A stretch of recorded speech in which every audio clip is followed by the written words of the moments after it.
some negotiators that are so good, but you wouldn't have had peace in the Middle East. You would be in World War III right now with some of these guys. Everybody loves Steve, and they respect him, and they somehow can relate to him. I've known him for many years, and I've seen it over and over again. להוציא את חבר הכנסת עודה. להוציא אותו מיד, החוצה, החוצה.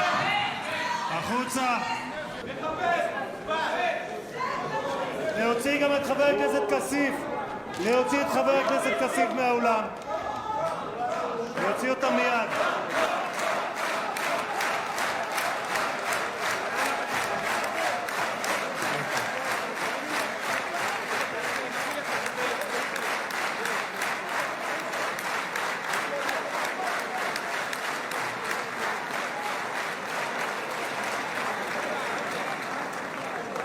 Sorry for that, Mr. President. Thank you. Please.